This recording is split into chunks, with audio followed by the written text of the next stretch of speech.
Welcome to A1 TV Telugu news. Details చూద్దాం.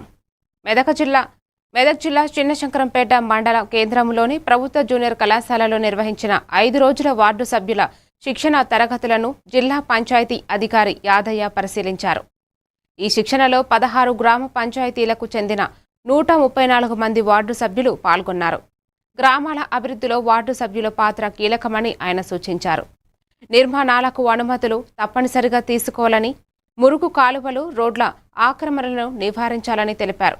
కార్యక్రమంలో పంచాయతీ కార్యదర్శులు, ఎంపీడీఓ, ఎంపీఓ తదితరులు పాల్గొన్నారు.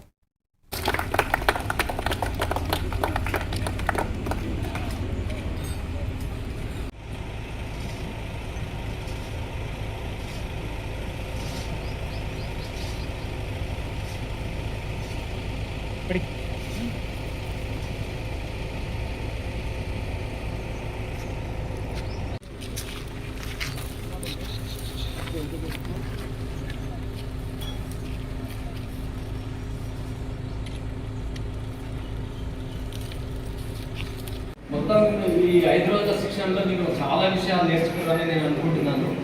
ఈ విలేజ్లకు వెళ్ళినా కూడా మీ విలేజ్లో క్లీన్గా గ్రామాన్ని శుభ్రంగా పెట్టుకోవడం, మీ వీధిలో మీ వార్డులో మంచి పూల మొక్కలు అనేది కొంచెం కంట్రోల్ అవుతుంది.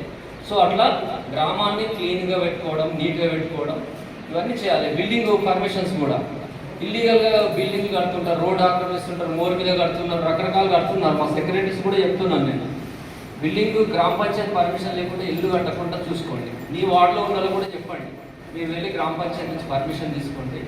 అప్పుడు ఏంటంటే వాళ్ళు వచ్చి చూస్తారు, సెక్రటరీ వచ్చి చూస్తాడు రోడ్డు వదిలిపెట్టిండా లేదా. ఒకవేళ చదువు రాని వాళ్ళు ఉంటే, పెద్దవాళ్ళు ఉంటే వాళ్ళ పిల్లలతో చదివించుకొని అవగాహన చేసుకొని గ్రామ పంచాయతీ అభివృద్ధికి మీరందరూ కూడా ఈ 5 సంవత్సరాలు పూర్తి స్థాయిలో పనిచేయాలి.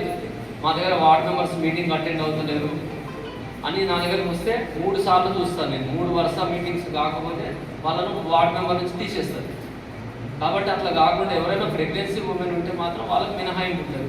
మిగతా వాళ్ళు ఒకరు కూడా అట్లా వరుసగా 3 సమావేశాలు రాకపోతే వాళ్ళకి షోకాజ్ నోటీస్ వస్తుంది, వాళ్ళను వార్డ్ మెంబర్ నుంచి తొలగించడం కూడా జరుగుతుంది. సో అట్లా కాకుండా మీ గ్రామంలో అన్ని సమావేశాలు మంచిగా అటెండ్ అవుతూ గ్రామ అభివృద్ధికి అందరూ కూడా సహకరించాలని